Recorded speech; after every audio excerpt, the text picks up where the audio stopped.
amigos, continuamos con el programa Agenda Económica. Esta noche estamos analizando la encuesta Gallup que sale publicada en el periódico hoy desde el inicio de esta semana. Ricardo Santiler, Luis Núñez y un servidor. Estamos tratando de darle nuestra interpretación a la encuesta, nuestras verdades dentro de la misma. Yo decía que lo más importante para mí, dentro de mi punto de vista, es ver cómo comienza uno a ver. Cuando a Danilo le preguntaron en junio sobre esta encuesta, Danilo lo único que dijo fue, bueno, yo siento que ese es el techo de Hipólito Mejía y ese es el piso mío. Definitivamente tenía razón Danilo en ese momento, porque fíjense como de un techo de 58 ya está bajando a 48 y Danilo de un piso de 29 ya está subiendo a 33. Ahora hay un punto más que yo quiero de esa primera publicación de la encuesta que salió el lunes. Decía que el 26% de los votantes dice que puede variar su preferencia del momento. Me explico. Del 48% que dice que votaría por Hipólito Mejía si las elecciones fueran en agosto, de todas maneras también el 26% dijo que podría cambiar a otro candidato. Y del 33% que dice que votaría por Danilo, el 26% dice que podría cambiar de ese candidato. Entonces yo, haciendo un análisis empírico, si se quiere, o muy personal, así que me disculpan si no está bien, si no está correcto el análisis dentro de lo que se llama los tecnicismos para fines de encuesta y de sondeos. Si yo agarro Santiler y Luis y digo, bueno, vamos a decir que a Hipólito le afecta y que el 26% se cambiaría para donde Danilo. Ah, bien, el 26% de Hipólito, a Hipólito le afectaría con 13 puntos porcentual real. Okay. El 26% de 48 da 13%. Y vamos a pasárselo a Danilo eso. Entonces Danilo se ubicaría en 33 menos más 13. Sin embargo, vamos a quitarle también el 26 a Danilo. También, y vamos a pasárselo a Hipólito. Entonces, del 33 le quitamos 8 a Danilo. Entonces, Hipólito pierde 13 y gana 8. En cierta manera pierde 5 netos y se baja a 33. Y Danilo pierde 8 y gana 13 y suma 5 más. Entonces, fíjense cómo la diferencia ahí se queda 5. Danilo se queda en 38 y Hipólito en 43. Eso es cuando se afecten los dos al mismo tiempo. O sea, no sé si ustedes se habían puesto a pensar esto. Y mira, y sobre todo... Eso coincide con la diferencia con lo que yo dije ahorita, de los partidos. A nivel de partidos. Y todavía aquí quizás, o en la primera, sin quizás, en la primera encuesta no se tocó el tema de los demás partidos, es decir, los partidos minoritarios, los partidos emergentes, porque también esa misma encuesta señala que solamente de los que favorecerían a los diferentes candidatos del Partido Reformista Social Cristiano suma aproximadamente un 11%, 10.96, fíjense bien, y que solamente si uno de los que están luchando por la candidatura presidencial en el Partido Reformista, solamente saliera uno, bajaría a un 7%. Esos 7 puntos, suponiendo yo que haya cualquier tipo de alianza, y si no también hay que restárselo del universo total. Y si a eso también le sumamos el aspecto de que los indecisos famosos, los nuevos votantes... El sector externo. Miren, yo tengo un dato que seguro ustedes manejan. Hay 700, para las elecciones del 2012, van a haber 780,000 primeros votantes. Significa eso un rango de personas jóvenes, o sea, los primeros votantes. ¿Eso incluye el voto de la diáspora? No, a eso voy. 780,000 personas que votarán por primera vez solamente en el país. El voto de la diáspora, 200,000 y pico. 200 y pico de mil, contando los Estados Unidos, específicamente los estados de Nueva York y de Nueva Inglaterra, sí, correcto. Puerto Rico, luego nos vamos a Europa, donde entre Madrid, Puerto Rico y Estados Unidos suman 139,000 ellos en España y otras partes de Europa, y algo de las islas, suman 200 y pico mil de votos de la diáspora.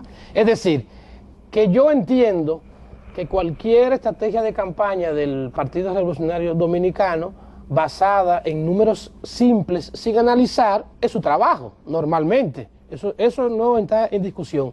El hecho de que estamos aquí conversando con ustedes esta noche es simplemente viendo los detalles para ver exactamente, para poder interpretar la realidad de lo que dice esta encuesta. ¿Me explico? Y si a eso también le sumamos, fíjense cómo hablé de los primeros votantes.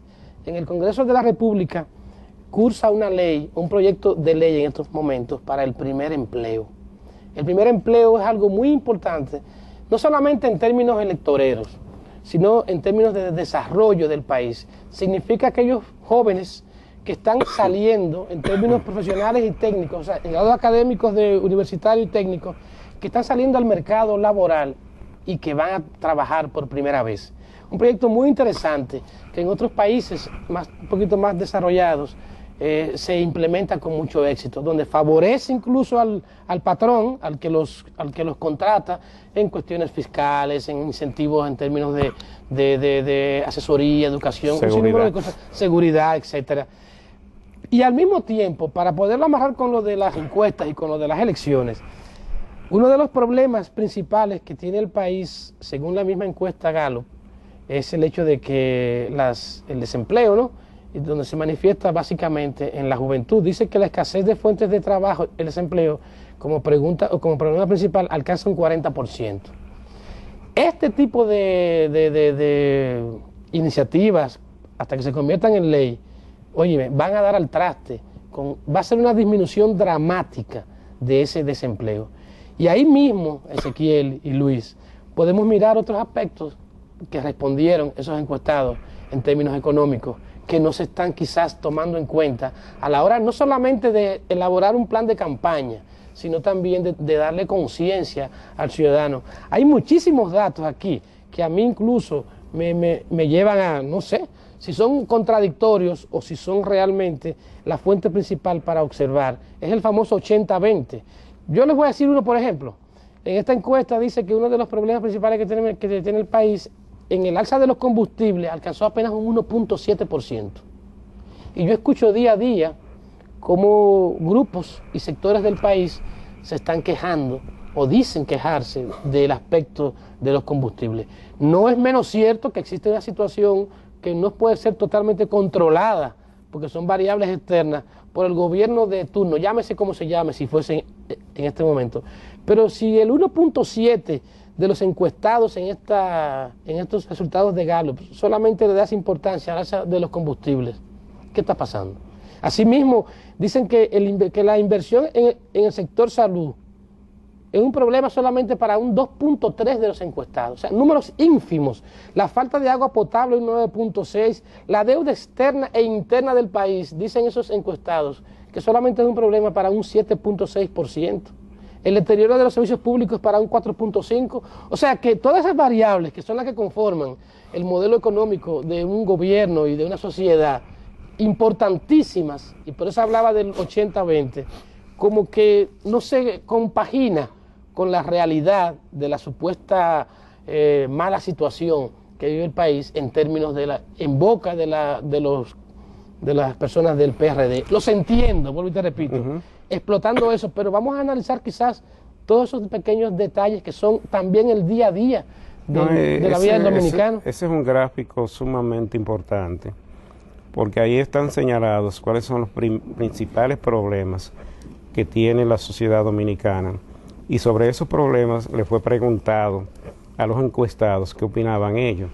Entonces, los resultados de ese gráfico es interesantísimo analizarlo, porque eso va incluso a cambiar el discurso de campaña de aquí en adelante. Debe cambiarlo. Porque los estrategas de los partidos políticos deberán leer ese pensamiento de la población y esas inquietudes y la importancia que le dan.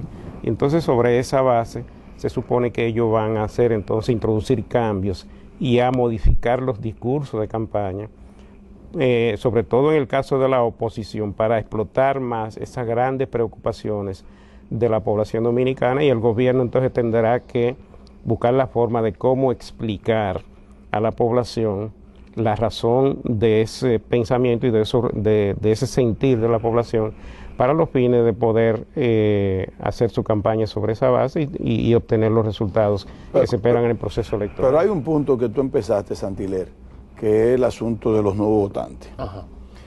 Esos nuevos votantes son muy importantes para las elecciones de 2012. Claro. Pero ¿por qué es muy importante? Bueno, nos están haciendo una seña para la pausa. Vamos a hacerla, regresamos y ahí comenzamos con este tema. Venimos ahora, amigos.